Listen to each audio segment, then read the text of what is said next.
Hello everybody and welcome to another edition of AoS Close Ups. This week we're going to take a look at the bloodthirsty marauding hordes of Khorne, the Bloodreavers. We'll look at the background, the rules, and specifically some of the extra synergies from which they can benefit.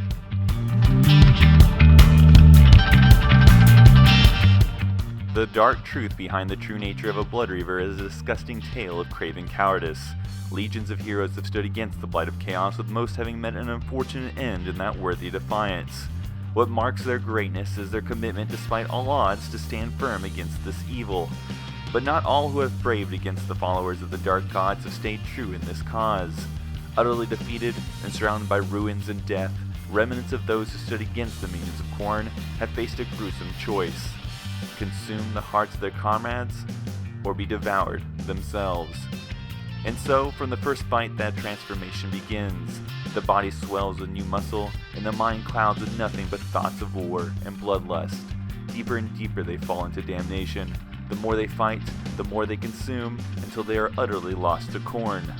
The Bloodreavers are the most numerous followers of the Blood God, consisting of untold hordes. However, they are some of the least skilled fighters dedicated to Khorne.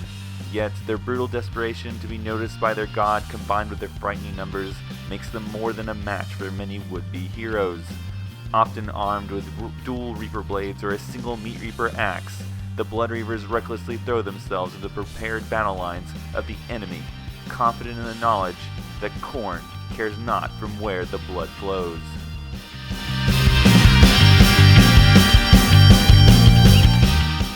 Bloodreavers are completely unremarkable when it comes to simple stats. They lack any defensive presence whatsoever, having no armor. This means they cannot benefit from the Mystic Shield. They also only have one wound each, which means they will die in droves against anything moderately effective in offense. They are only slightly above unimpressive when it comes to the offensive side of things. They have one attack that does one wound. These hit and wound on a 4-up. Add to that a 1-inch threat range, and while initially it appears overwhelming an opposing unit, isn't going to be an option either. The one feature they have over the other troops is that they are on the fast end of movement for infantry-like models, which is going to be helpful in maximizing getting them where they need to be before other units. The unit gives you a choice of armament between Meat Reaper axes that give you an attack characteristic of -1 rend, and a dual Reaper blade option that allows you the ubiquitous ability to reroll once to hit. Next we move on to unit upgrades. You'll see that the Chieftain upgrade will give one of your models in the unit an extra attack. The Icon Bearer will boost your bravery from a 5 to a 6, but think about this like a pebble in a river. Theoretically, that pebble will be slowing down the flow of water down the river.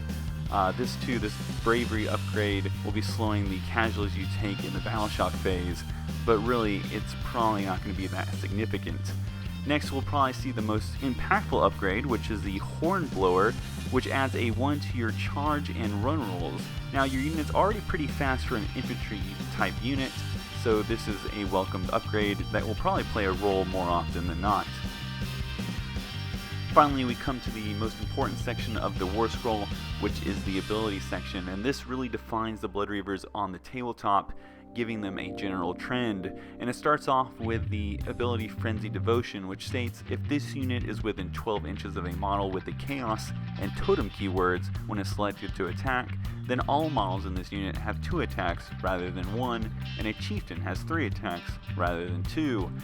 Frenzied Devotion is the catalyst that takes an unremarkable unit and transforms it into one of the most synergistic units in Age of Sigmar.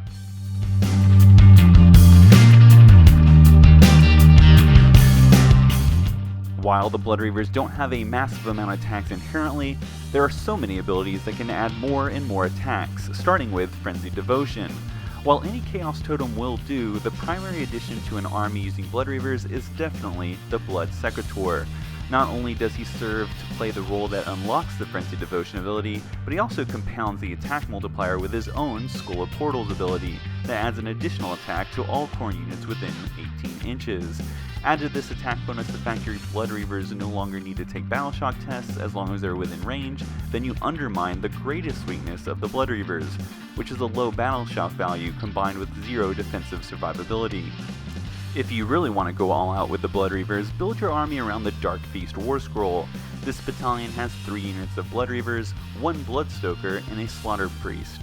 The Slaughter Priest gives your units in the battalion an extra attack, so a Dark Beast Bloodreaver unit with a Blood Secator generates 4 attacks each. That's pretty decent for 1 wound models. Another great pairing for the Bloodreavers are the Wrathmongers, who give any unit within 3 inches an additional attack. A good strategy is to have a unit of Bloodreavers screen the Wrathmongers. They should go into a unit first, unleashing a barrel of attacks before being wiped out themselves. Then send in the Wrathmongers to clean up the weakened unit. This is a general theme of the Bloodreavers.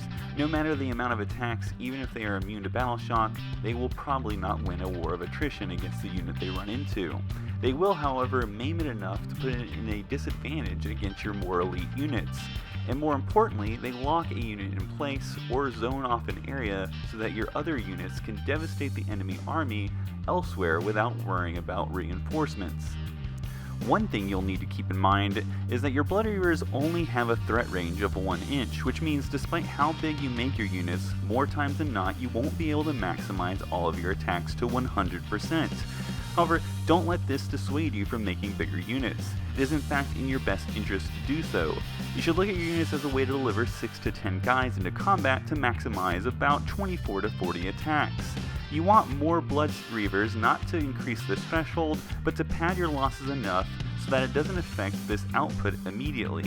As mentioned repeatedly, Bloodreavers have no armor, so they will die quickly when giving even a passing attention. Ensure the integrity of your offensive output by making the unit big enough that your opponent will need to dedicate true attention to affect this. And that will conclude this episode of AoS Close Ups. Please like and subscribe, feel free to comment below about what unit you'd like to see next, and thank you for watching.